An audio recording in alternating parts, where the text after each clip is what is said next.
To our brothers and sisters who join with us online, we welcome. Diha sa presensya sa Dios, kanatong tanan dinhi among abi-abi diha sa presensya sa Dios, and feel free, feel comfortable as we continue to worship God by hearing the word. Hallelujah. Thank you, Jesus. Now, kumusta naman ta mga higala? Maayo ba ta? Madinaugon ba kanunay? Malipayon ba kanunay? It's amen, no? Hallelujah. So, karon atong hisgutan about the overcome. Ayan, no? Overcome. Unsa may buot pasabot anang overcome sa Bisaya? Unsa man ang overcome sa Bisaya gani? Ha? Gibuntog, no? Or gidaog. Ayan, no? So, gibuntog or gidaog. Ayan. So, overcome. Nganong doon ay overcome nga word? And nasinati ba nato, daabay mga times nga nakahilak ta, tugod kay nag-uol ta? Kapila ka ha? Kaduhar ba? Doon na ba'y mga times nga dili ka ganahan mo lihok? Kawa ka kasabot kung ano. There are times ba po nga nagproblema ta financially? Always. And there was a time ba po nga nagproblema ta sa ato ang relationship sa family. Na ba po'y problema sa atong relationship, sa atong community? Or na ba po'y challenges in life sa ato ang company? Kanang tanan naa, no? So this time may solution dyan. Let's talk about overcome or kinahanglan nato daugon or buntugon. John 16 chapter 16 verse 33 ingon siya, I have said these things. Sorry na man day ko ikuan diri. Aman day ko gitaguan sa akong pitaka diri dapita. Salamat, servant, sa pagpabaon. Ayan, no? Ingon siya, I have said these things to you that in me you may have peace. In the world you will have tribulation, but take heart, I have overcome the world. Now, with this, na I heads up anak, no? Okay, ikaw na lang sister. Okay, no? So, doon ay warning. Through this verse, there's a warning sa kada usa nato or heads up, no? Para ma-heads up ta. But with that warning, dili lang kay kutubra sa warning, but gipakapinan og assurance. Di ba? So ingon siya nga, I have said these things that in me, which means si Jesus, you may have unsa man peace. But diha sa world kay naatay tribulation. Naay tribulation nga atong ma-encounter. Pero with that unsa man ang mga tribulation? Lain-lain nga klase sa tribulation, di ba? Kung atong tan-awon karon ang panahon, ang world karon, unsa naman ang world karon? Safe pa ba ta? May sala kag sa wala nya mulakaw-lakaw kag tungang gabi diha. Pitlok, di ba? Dili na ka safe kay maaan man sad ka. Oh, di ba? Unya kung makabalita ka, sometimes dili gana excited ta maminaw sa balita sa news, pero usahay murag dili na lang pud kay ngano, instead nga malipay ta kay ma-inspire ta, pero more on negative. Kay ngano patay diri, patay dito, naigi-rape diri, naigi-rape dito. Unya pati mga bata abused, naay mga abused, di ba? Unya gubot na kaayo ang atong paminawon sa palibot nato, iguli nato sa balay, gubot pod kaayo. Kay nga naman, nag-away si mama o si papa. Or siguro, kung wala man siguro sa ato ang tibuok family, nagkayuring ang agi sa mga estudyante, kay perting daghanag mga exams. Unya, nag-take og exam sa mga bata, siguro ang mga ginikanan po, challenge. Kay nga naman, tuition. Diba?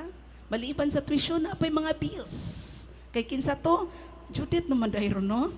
No, si Judith naman din nanuktok naman si Judith karon, di ba? So in short, there's a tribulation. Anya, naapay mga times nga, naata sa company, malipat ta kay naanay tay trabaho, nya nalipay ta kay na-promote na ta. Unya, naapa mo po di ay nga kinahanglan na to ma-face ng mga trials. Di ba? But unsa man, all those tribulation that we are facing and we are experiencing, there is an assurance. And that assurance, God said, He overcome the world. Naapa ba? Naapa ba'y tribulation nga mapiktuhan ta? Naana siya, nagatubang na to, pero unsa man, igo ra na siya, manungog na to. But never na nga makapenetrate o maka-observe na to because it was already won. Diba? It was already defeated 2,000 years ago. Diba? It is the assurance, ngayon siya, He overcome the world. Tribulation has already mentioned in the Bible many times.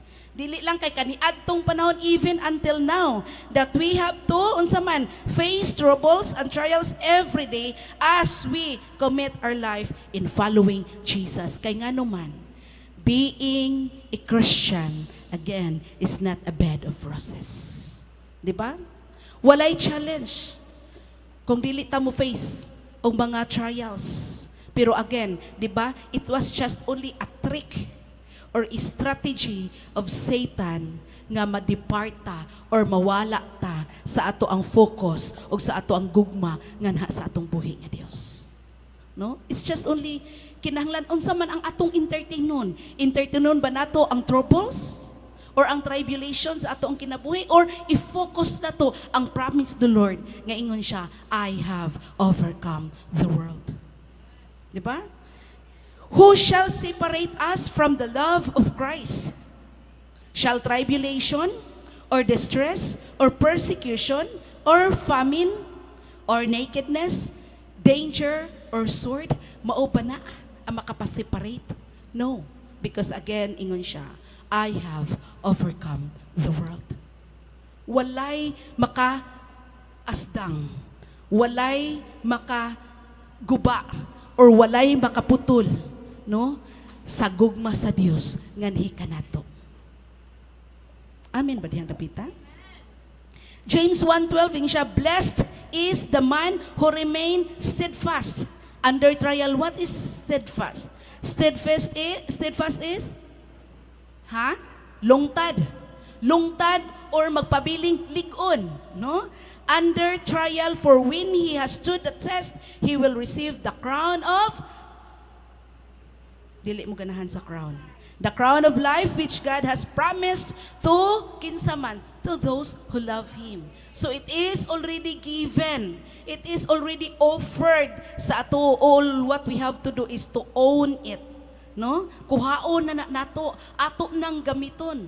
Kay nga naman, ingon naman na siya, it has already promised to those who love Him. If you love God, then ikaw usa nga beneficiary anang gipromise sa Dios. Diba kita sa ato ang pamilya, ang ato ang mga ginikanan, dunay i-promise sa ato. Sige, kung mauni imuhang buhaton, mauni imong makuha. Pero kung dili ka mo obey sa ato ang lao diri sa panimalay, di maimo. Diba? Pero again, those who love God, those who love Him, unsa man ingin siya, you will receive the crown of life. Diba? Sometimes, malimtan na to ang promise sa Ginoo. It is because natabunan ta sa tanang mga problema. Natabunan ta sa tribulation sa ato ang kinabuhi. Sometimes, it's hard to smile. Diba? It's hard to fellowship one another. It is because of that hindrance. But not knowing that God said, I have overcome the world. That God promised that we can receive the crown of life if we'll continue to love Him. So, kung doon na may tribulation sa ato ang kinabuhi, doon na may mga pagsulay, mga trials sa atong kinabuhi, unsay gingon, we are like a precious gold, purified and tested by fire. Kanang gold, kailan man ta gold tanan, di ba? Di ba ang gold kay gagilak-gilak jud siya, sinaw kayo si gold. Pero kana si gold sa atong pagtan-aw karon, pero but it's not easy. Dili ra kay ingnon ni sidlak gold na siya nya gipunit. unya gihimo og something into necklace ba or ring or whatever form nga mahimo na siya nga magamit ang gold or i-display, dili gi-process pa na siya. Daghan pa giluto pa na, daghan pa nga mga paagi kung unsaon nga mahimo siya nga matested if it is really a pure gold. So that, ingon siya sa 1 Peter, so that the tested genuineness of your faith, more precious than gold that perishes through it is that tested by fire, may be found to result in the praise and glory and honor at the revelation of Jesus Christ. So kung doon na day tribulation nga maabot, dili day pwede mo ingon nga, gusto ko nang bumitaw, taw. Dili di ay pwede, di ba? Kinahanglan day hawak kamay, di ba? Di kita iiwan, hawak kamay. Dili pwede ngon ana, kinahanglan jud nga fix your eyes to Jesus. Di ba?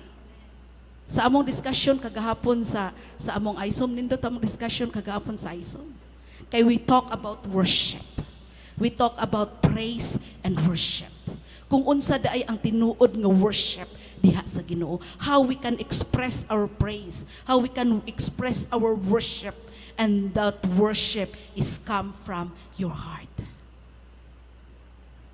So kani siya tanan, if kita dili na to i-hold nga we love God and we are God's creation, wala mo bitaw ta. Kay nga naman, it hurts, you know. Ako binang lines, di ba? It hurts, you know.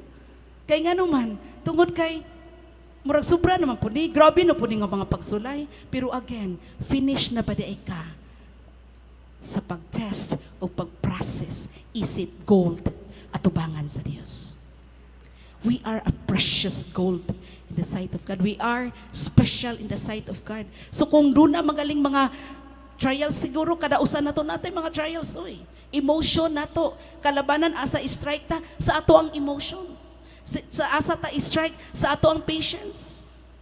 Kaya nga no, mo ingon ta, I want nga kanang mausab na ko niya, kinahanglan ako ang temper nga makontrol na ko. Pero makakita ka, usahay matrigger ba ya? Nya maka-shout out ba ya ta dihang dapita? Di ba? Unya, ang makadungog mo ingon, unsa man ni sila? Uy, lain man ni. Again, mga igsuon, kung mo face ta diha, let's always remember that we are like a precious gold nga kinahanglan ta i-undergo into process. Dili na siya maoy rason nga moingon ta, give up na ko. But instead, move on. No? Padayon ta, tungod kay gi-process ka, kinahanglan mapailubon ta nga mahulat kanus ang process mahuman sa atoa. Di ba? Kay He is our potter and we are His clay. Di ba? Unya nakakita ka kung unsa na ang clay, gi-form ang clay, daghan po na nga proseso ang clay. And then maybe ang imuha karon nga design, nahimo kang vase sa imuhang design karon, flower vase siguro ka, or ang uban siguro nahimo kang baldi-baldi or banga diha. Maybe dili na maoy process, dili na mo'y design sa gusto sa Ginoo diha sa imuha. So unsa may buhaton, buak ko na igsuon. Sa dihang pagbuak ana, sakit na mga igsuon ang pagbuak. Di ba? Unya pagbuak dili ra kay kutob into pieces. Di ba? Dugmokon pag yun na into powder. It hurts, you know? Grabe. Gibuak na gani ka. Unya na crack na gani ka into pieces. Pagka human dili pa jud kontento, dugmokon pag yun ta kaayo. Unya na dugmok na kaayo ta nga murag bas na tatanawon into powder pag yun. Then dili ra kay kutob diha sa powder. Kay kung biyaan ta mapalit ta sa hangin. Di ba? Buhatan tag tubig, waan tag tubig, i-form, kumot-kumoton pa. So kung gisakitan pag gikumot-kumot na gid ka igsuon. Di ba? Kumuton ka, gibubuan kag tubig, gikumot aron mo form into another form. Di ba? Kay dili man diha ingon anak kadali nga i-form ka. Nga gikan, uy banga man dai ka, picture akong gusto sa imo. Ching, dili ingon anak. No, muagi into process. So that's why kinahanglan nga kitang tanan, ingon siya, no one is exempted in various tribulation and hardship that comes to our way. Walay exempted ani igsuon. Mo na giingon nga Satan is trying us to knock down, but he cannot knock us out. Amen? Bangon kapatid. Kung nahagba man ta, dili na siya mao'y hinungdan nga diha ra ka kutob. Bangon ta. Because Jesus gives us a brighter promise of tomorrow to those who trust and love Him. So gitagaan ta niya og brighter promise. Ingon siya sa Philippians 2:9-11, therefore God has highly exalted Him and bestowed on Him the name that is above every name, so that at the name of Jesus every knee should bow in heaven and on earth and under the earth, and every tongue unsa man shall confess that Jesus is Lord, to the glory of the God the Father. So, in short, kung doon na manggaling tribulation nga maabot or kasub-anan nga maabot sa ato ang kinabuhi, dili ta mo give up, but instead, the more we draw near to Him, the more nga magpalaban ta sa ato ang buhi nga Dios, the more ta nga musumbong sa ato ang sa atong amahan. Ingon siya, come to the Lord in prayer at all times. Then unsa man atong buhaton? Unload your burden to Christ. Adto na to na i-unload. Lord, bugat naman jud kaayo, Lord. Sakit naman jud kaayo, problema naman jud ni kaayo, Lord. I-unload na nato. Sometimes na atay mga kaigsuonan i-share na to. Pero mas nindot jud kung atong idiretso sa kay Abba Father. Lord, and then, tribulation and persecution is just a temporary. Dili ni mo ipabaon sa Dios sa atoa. Kay dili ni mo design para sa atoa. Dili ni mo ang iyang gi-promise sa atoa. Di ba? Ang iyang promise sa atoa unsa man to? For I know the plans I have for you, plans to prosper you and not to harm you. Plans to give us hope and a future. Mo na yung gipromise sa Jeremiah. So kung doon na may tribulation, gi-shake man ta karon gani, di ba? Bag-o lang si kinsa to nga bagyo ang ni Aki? Nya kinsa tong usa? Ha? Abi na kog si Oscar to. Kay mo anang ta kog Oscar. Di ba? So bago pa lang, pero kung muadto mo sa kadalanan sa bukid, grabe na dyan natumba ang mga tanom. No? Nangatumba ang mga kahoy, even kawayan nga mag-ana-ana ramon ta ng kawayan, nangabali na, no? Kung imo siyang tanong makaingon na ta, sige pataani. Di ba? Padayon pabataani. Murag makaingon ba ta kanusaman ta muuli ngadto sa ato ang Pinoy-anan. Pero again, tribulation and persecution is just a temporary. Di ba? So, for I consider that the sufferings of this present time are not worth comparing with the glory that is to be revealed to us. Di ba? Dili na mo i-disenyo sa atoa. Pero kung willing ka nga magpa-shape diha sa Dios, kung willing ta nga i-process diha, then makita na to ang glory sa Dios. This is me, Lord. And this is me. Na ay invitation si Jesus sa atoa. In Matthew chapter 11, verse 28, ingon siya, come to me, all who labor and heavy laden, and I will give you rest. Take my yoke upon you and learn from me, for I am gentle and lowly in heart, and you will find rest for your souls. For my yoke is easy and my burden is light. Unsa man ang yoke? Nakailan mo unsa yoke? Kana ganing kakita mo kanang sa kabaw. Okay, wala man tay farm diri no, pero kana bitang unsay tawag anak kanang ginaana diri sa yugo. Okay, kana bang ipatong diri sa kahoy na siya nga gi-form ingon ana. Ayan, no? Unya, gipatong na diri sa liog sa karabaw. Unya, naa na siya guyuron nga cart. Or tawago na namo kay karusa or kanang, no? Karo, no? So, naa na'y cart nga iyang guyuron. Unya, sa kabugat, makita na to ang karabaw, perti na dyong hinaya mo lakaw. Ingon ana ta igsuon, moingon ana ta, kung dili nato na isurrender nga to sa Dios. Di ba? Kung ato kanunay i-carry, kung ato kanunay ipasano ng mga problema, mga igsuon, dughan na ta kay nadungog, nga doon na gani daghan nag-suicide. Di ba? Naanay nadungog na to, dunay daghang nag-suicide kay nganuman, ila kanunay gibira-bira, gipasan-pasan ang yoke nga ilaha. Wala nila gisurrender ngadto sa Dios. Pero unsay ingon sa Dios? Take my yoke upon you. Di ba? Nya ingon pag siya, I will give you rest. Kung bugat na, kung guol na ka diha, nagkasubo na ka, ingon siya, ihatag na diri sa ako and I will give you rest. Di ba kanindot? Kanindot sa pangga sa atong amahan.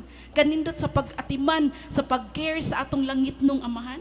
Kanabang kung imo siyang imaginon, ang iyang pag-invite diri sa ato, ingon siya, come to me, all who labor and heavy laden. Kung ato gina siyang binultihon ba, ato na siyang ikuan sa ato ang panahon karon, nak, gikapoy na ka nak. Ali diri nak. Dali kay sabakon ka nako. Di ba? Unsa man imong gibit-bit? Uy, pwede man ning bugata. Di ba? Ayaw ni bugata, kuhaan ni kay bugat ra kaayo ni. Di ba ingon ana nga conversation? Ingon ana ang iyang invitation, ingon ana siya nga nag-care sa ato. Kuhaan ni na kung sa man taon ni, oy, di man ka deserve ani nga mo bit-bit. Kuhaan ni tanggalo na to ni. Dali diri sa akong lap.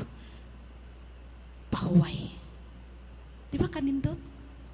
Ano pagka mo ingon, na kung makamata na ka, ug makarest na ka, take my yoke upon you. Diba? Muna yung i-promise, take my yoke upon you and learn from me. For I am gentle and lowly in heart, and you will find rest for your souls. Diba? Kanindot kaayo. Sometimes kita ra gyud naglisod-lisod sa ato ang kinabuhi. Ato gi-choose nga magkalisod-lisod ta. Gi-choose na to nga mabugatan ta. Nga naa naman di ay daan given nga atong kinahanglan. Ang ato lang gidbuhat is to pick it up. Unya atong ipuli and we can say, thank you, Abba Father. Gadiha nato ma-appreciate ay what Christ care diri sa ato ang kinabuhi. Diha nato ma-appreciate nindot man di ay ang magiging anak sa Dios. Di ba? Kay doon na tayo mapalabanan, doon na tayo kasumbungan, doon na tayo kaparaygan. And He is the Father, nga di nga mo ingon, He is the Father, nga, He is not the Father, nga mo ingon nga, ay unya na lang na kay busy pa kay ko, diha lang sa ka. No, He is always available, and He is always ready to extend His hand and arms for us, to give us, unsa man, help in times of need. So who are those overcomer? Since kita gitagaan, we are talking about the overcome. Who are those overcomer? Kinsa man? Only to those who have faith in Christ alone.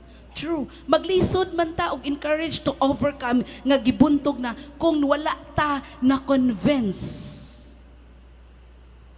kung kinsa ang atong amahan. Kung wala nato na sinati kung unsa ang karakter sa atong Heavenly Father, if wala tay pagtuo sa atong amahan, no? So overcomer is only to those who have faith in Christ alone. For everyone, ingon siya sa Juan, for everyone who has been born of God overcomes the world. And this is the victory that has overcome the world. Unsa man na ang ato ang faith ngadto sa Dios. Doon na ba'y mga overcomer here? Murag di pa jud kay convince. Kanang murag pag nagsaguyod pa, Amen! Murag saguyod pa. Bugat man kayong tanggala ko na sa naigsoon. Kay katubang naabay mga overcomer din, Amen! Unsa magini oy, uli ta. Di ba? Unsa magini dining dapita? Di ba? So, kinahanglan nga siya nga, ingon siya, who is it that overcomes the world except the one who believes that Jesus is the Son of God. Dili naman kinahanglan nga i-convince pa maayo. Dili na kinahanglan i-advertise pa maayo kung ikaw mismo convince ka kinsa ang imong gialagaran. Di ba?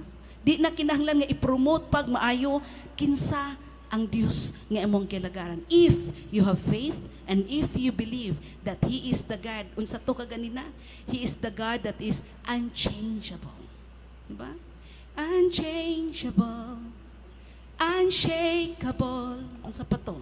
Unstoppable, that's what you are. Di ba? Pagkanindot. Pag ingon niya, take my yoke upon me, He is the God that unsa man. Unchangeable, unshakable, and unstoppable. Ingon ana ang atong Ama. Now for conclusion, in 1 Corinthians chapter 15, verse 58.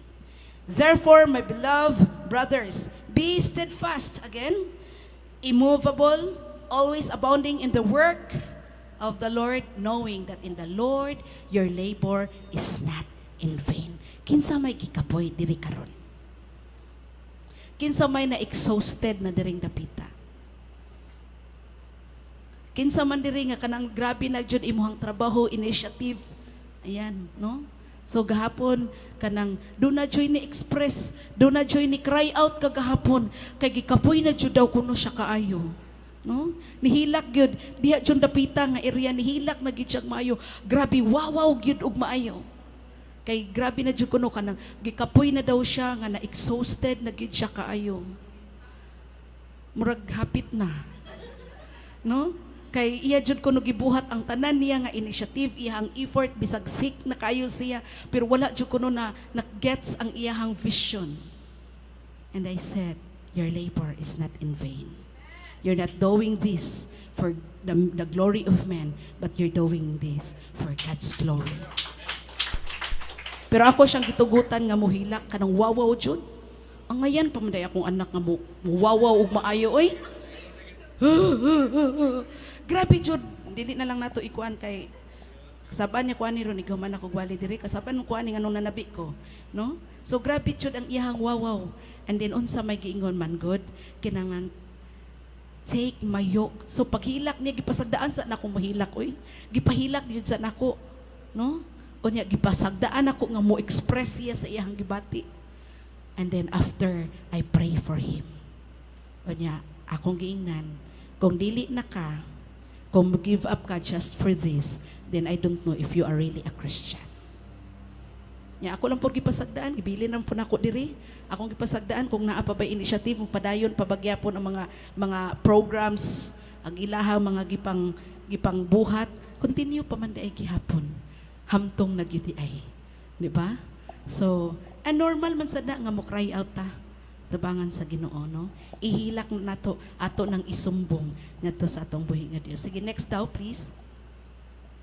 We are a believer and not a yan. Again, we are a di gini ma-convince dring dapita da. We are a and not a ayay. Murag 60%. Pwede ba atong kusgon usab din? We are a and not a doubter.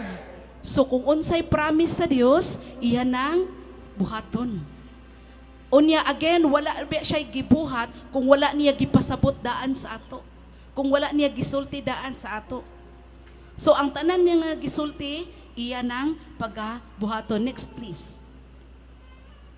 Be an overcomer of the Lord and in the power of His glory. Ayan. Kaya ba nato maging overcomer? Or overcomer na ba gyud ta karon? Asa man atong pilion? Kaya ba nato maging overcomer? Or we are already an overcomer? We are an overcomer because we are not a doubter and we are a believer, no? So, unsa man, unsa atong buhaton? Mga soldiers, unsay buhaton nato? Onward, Christian soldiers, for the battle is not yours, but it is of God. So tanan nga mga gira sa kinabuhi, tanan nga mga kasakit sa kinabuhi, isurrender na nato ngadto sa atong kapten. Kay siya'y makig-away, alang ka natong tanan. Ayaw pag-apil-apil sa away nga dili imo. Ayaw pagsigig palit anang away nga dili gidesign para sa imo. Kay mga igsuon, dili na imo. Di ba?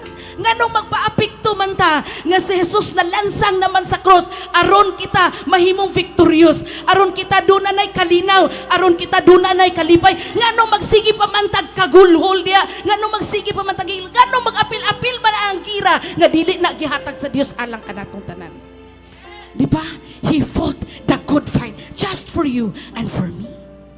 All we have to say is to praise Him.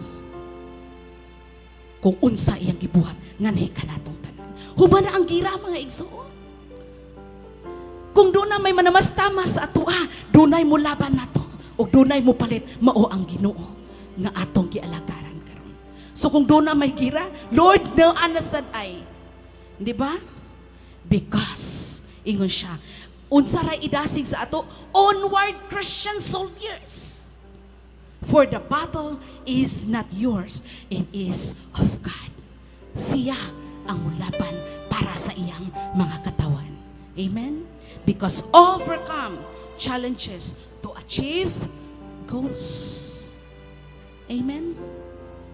Salamat kayo, Amahan. Doon na may mga gira nga among giatubang karon. Salamat nga ikaw ang nakig-away alang sa imong mga katawan. Amo ikaw ang gipasalamatan. Amo ikaw ang gihalaran. Tungod kay ikaw ang among Amahan nga naghatag ka na mog assurance that you overcome the world. So Lord, all what we have to say is thank you, Abba Father, for fighting for your children. And we seal this with your precious blood. In Jesus' name, amen and amen. Thank you, Jesus.